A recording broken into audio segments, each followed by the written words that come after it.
আরে বন্ধু, আমি তো কিছুই বুঝতে পারছি না কি হচ্ছে এসব। আমার তো খুব ভয় করছে, মোবাইলের চার্জটাও প্রায় শেষের দিকে।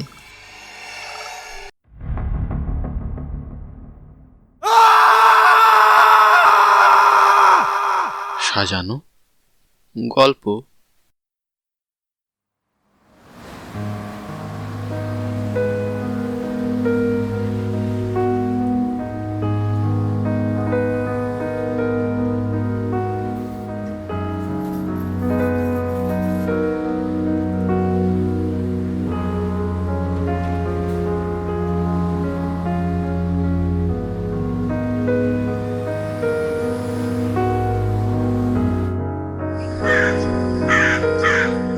কিরে, আর কত দূর?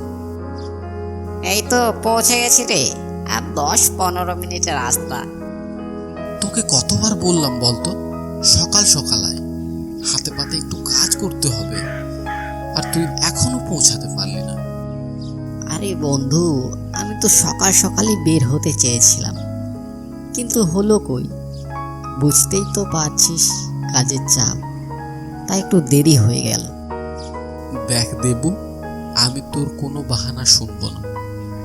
সামনের বার কিন্তু আসলি না, এবার যদি না আসিস তাহলে আমি ভুলে যাব যে তুই আমার কোনোদিনও বন্ধু ছিলিস। अरे আসছি আসছি, थोड़ा सबर रख, सबर का फल मीठा होता है। তোর জন্য একটা স্পেশাল জিনিস নিয়ে যাচ্ছি। আমি জানি তুই খাস না, কিন্তু এবার তোকে খেতেই হবে। কি স্পেশাল জিনিস দেখা যাবে, তুই আয় তো আগে। আমি দেব, এখন যাচ্ছি বন্ধুর বাড়ি, বন্ধুর দিদির বিয়ে। আমি আর সুব্রত ছোটবেলায় একসাথে হোস্টেলে থাকতাম, তখন থেকেই আমাদের পরিচয়। গেল বছর বন্ধুর দাদার বিয়েতে যেতে পারেনি, তাই এইবার আমাকে যেতেই হবে। এই, বড় শখ আছে নাকি রে? কোন দিকে দেখে গাড়ি চালাচ্ছিস? কিরে, কি হলো? কে চিৎকার চেঁচামেচি করে?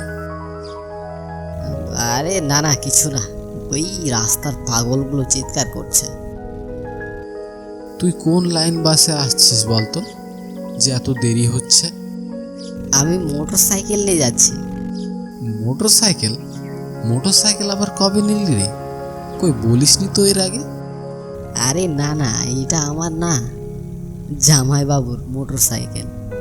ওরা কোনো দরকারি কাজে কলকাতায় গেছে, তাই গাড়িটা বর্তমানে আমার কাছে আছে। ও তাই বল, তা তোর কাছে ড্রাইভিং লাইসেন্স আছে তো?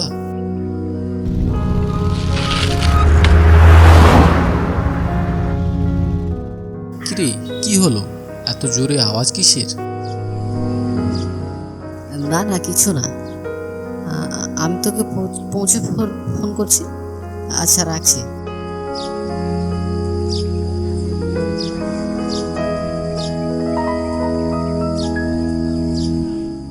এই সেরে ছেড়ে এবার কি হবে? আমার কাছে তো ড্রাইভিং লাইসেন্সও নেই, এই ধরা খেয়েছি মনে হয়।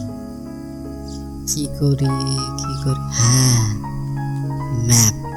ম্যাপে দেখি তো। এই তো পেয়েছি। পুলিশের হাতে ধরা না খেয়ে বরং এই গ্রামের রাস্তাটা দিয়ে ঘুরে যায়, তাহলে ধরাও পড়বো না। কিন্তু রাস্তাটা খুব দূরে ঘুরছে না। ধুর, মোটর সাইকেল নিয়ে যাবো তো আবার চিন্তা কিসের। দেবু মোবাইলে ম্যাপ দেখতে দেখতে এগোতে থাকে। ছুটে চলেছে বাড়িঘর, গাছপালা আর ঠান্ডা আবহাওয়া। এখন কত সুবিধা, তাই না? মোবাইলেই দেখা যাচ্ছে কত দূর রাস্তা।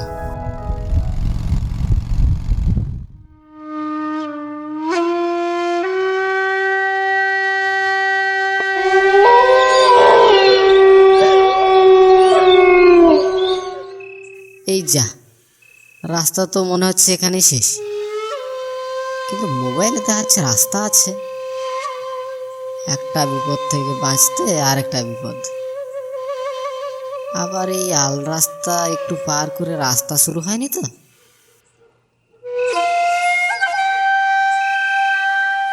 আশেপাশে তো লোকজনও দেখতে পাচ্ছি না। এই যা, এই কোন মরুভূমিতে আসলাম রে বাবা, বাড়ি ঘরেও তো চোখে পড়ছে না। ওই তো একটা বাড়ি বলে মনে হচ্ছে না, যাই তো যাই, কাউকে জিজ্ঞেস করি।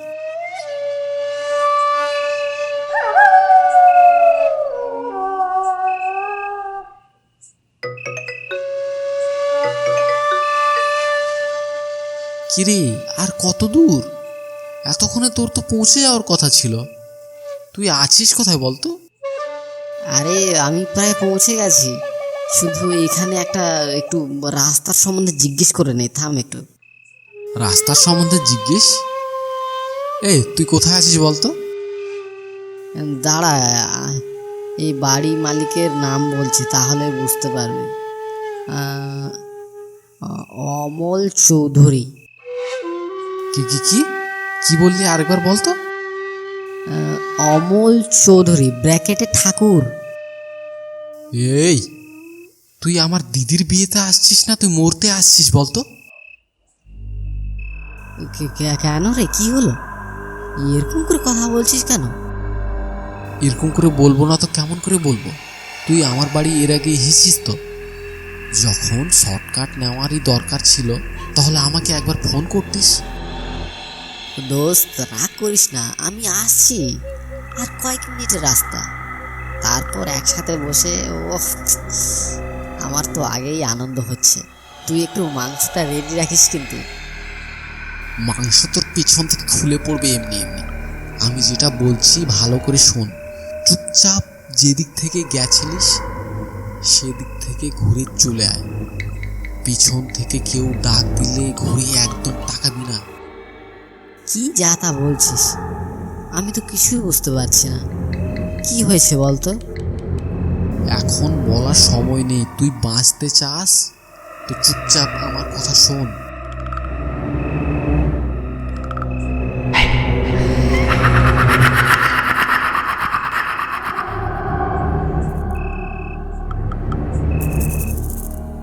কে বাবা তুমি?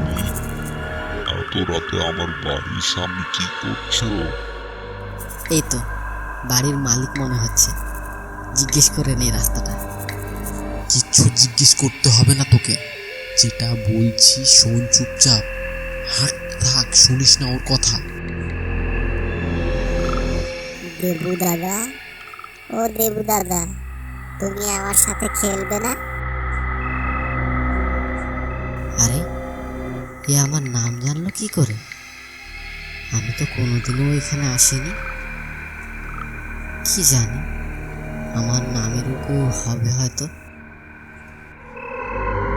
বাবা দেবু, কেমন আছিস?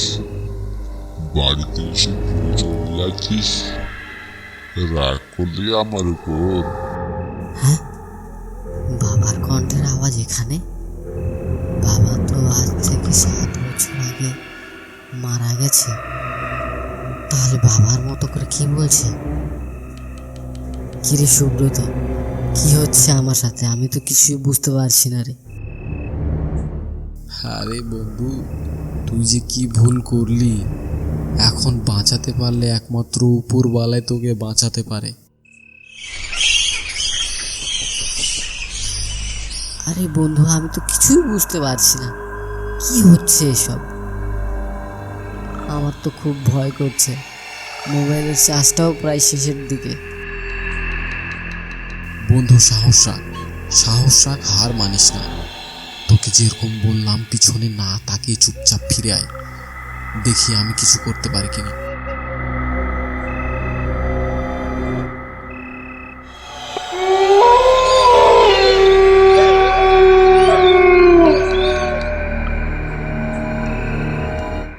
এই যে শুনছো, কিছু বলবে?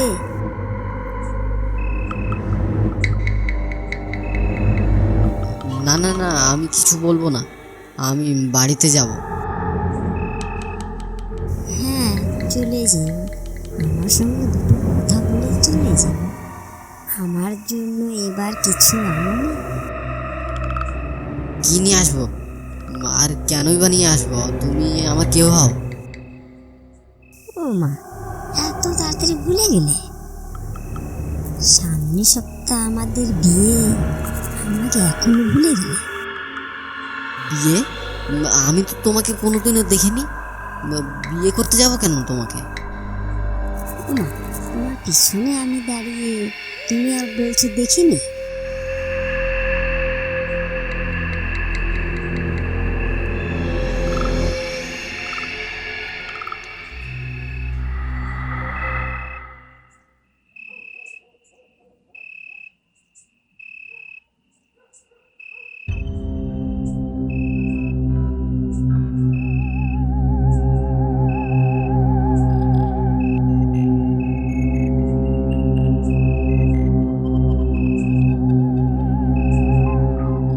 তুমি যাকে খুঁজছো সে আমি নই। তুমি সত্যি খুব সুন্দর দেখতে। তুমি আমার থেকে অনেক ভালো কাউকে পাবে। সত্যি বলতে আমি অন্য কাউকে ভালোবাসি। তাহলে আগে কেন বলনি? কেন বিয়ের জন্য রাজি হলে? আর এখন বলছো অন্য কাউকে ভালোবাসো? কেন, আমার পাটা একটু খোঁড়া আছে ওই জন্য? আরে না না, তুমি ভুল ভাবছো। হ্যাঁ, চলো চলো, তাহলে বিয়েটা এক্ষুনি সেরে নেই। আরে থামো থামো, এত তাড়া কিসের? আমি তো রাজি হয়েই গেছি, কিসের চিন্তা? 10টা লোকের আশীর্বাদ আর মালা বদল না হলে বিয়ে সম্পন্ন হবে কি করে?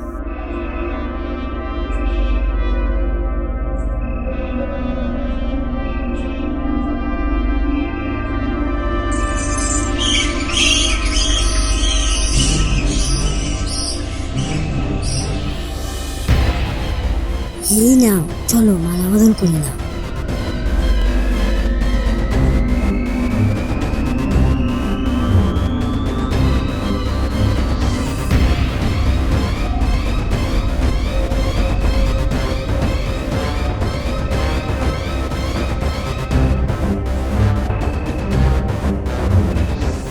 আরে থামো থামো, তুমি যে দেখছি আজকে বাচ্চা নেওয়া হবে। থামো, আমার খুব তৃষ্ণা পেয়েছে, একটু একটু জল খেয়ে নেই। আমার ব্যাগে বোতলটা আছে।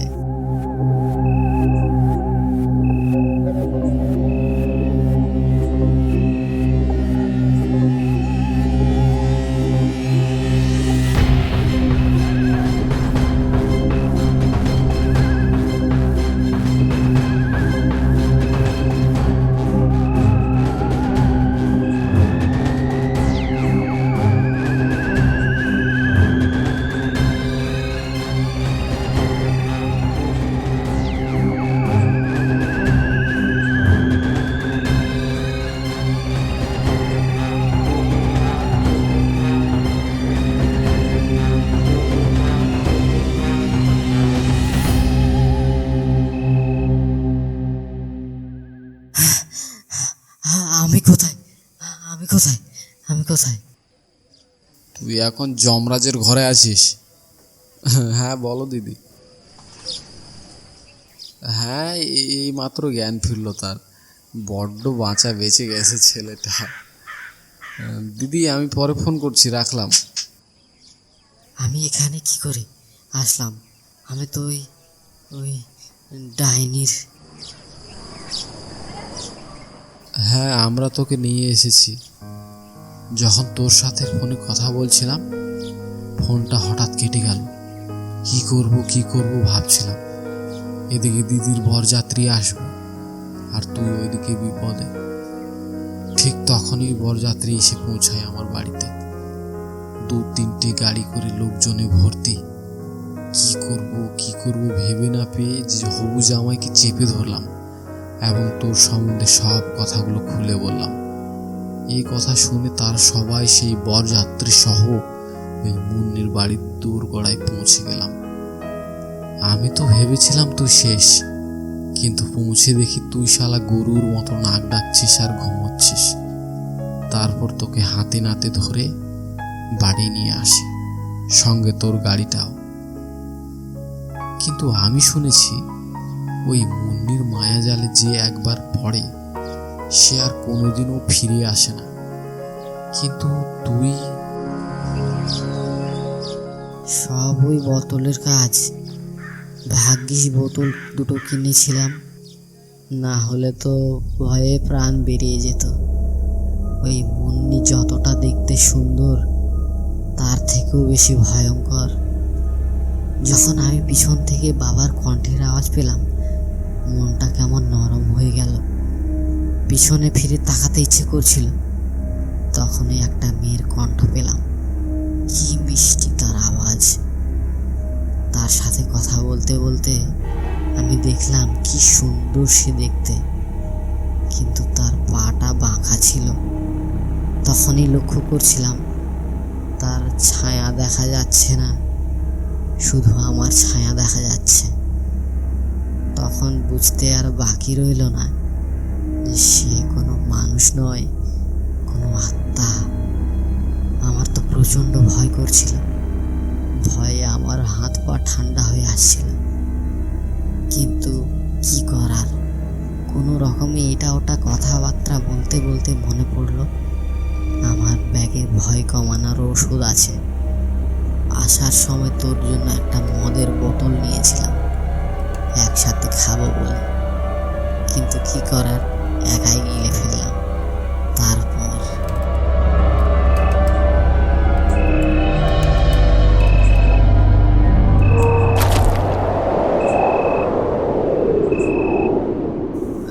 হ্যাঁ, এবার বল কি হয়েছে?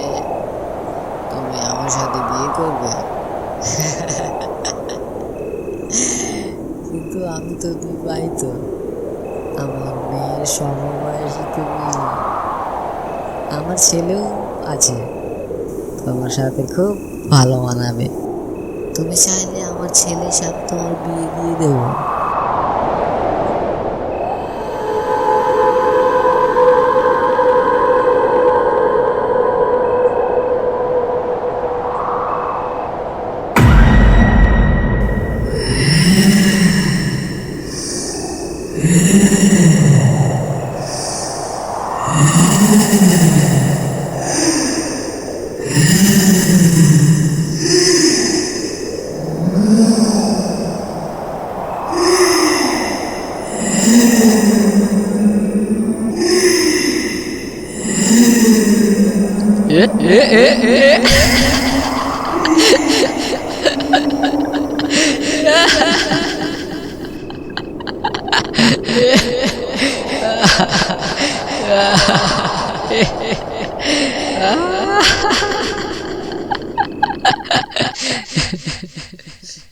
বাহ, ভালো চাল চেলেছিস তো।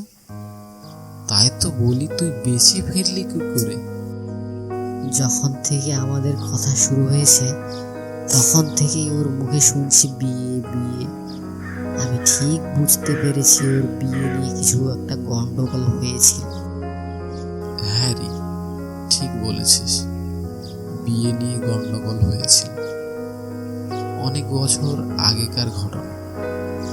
বাবার মুখে শুনেছিলাম ওই ঠাকুর পরিবারে একটি মাত্র কন্যা, মুন্নি।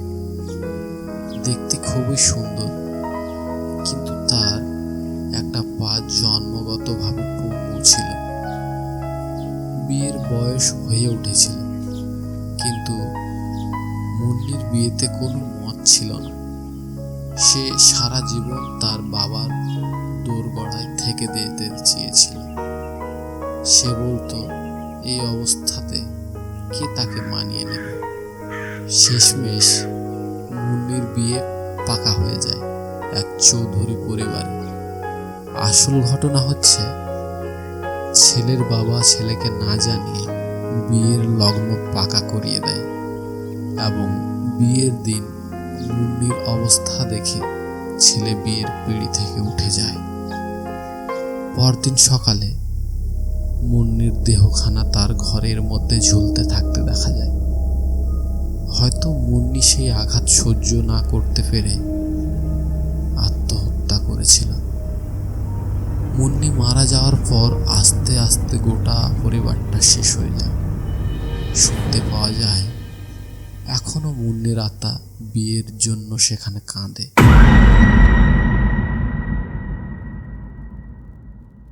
বড্ড বাঁচা বেঁচে গেছি। ভাগ্যিস বিয়ে হওয়ার না মিথ্যা নাটক করেছিলাম, নইলে তো আমার খবর খারাপ ছিল। সেসব তো ঠিক আছে, কিন্তু তোর প্যান্টটা খোলা ছিল কেন রে? বলিস কি রে, প্যান্ট সত্যি খোলা ছিল? আরে না না, মজা করছিলাম তোর সাথে।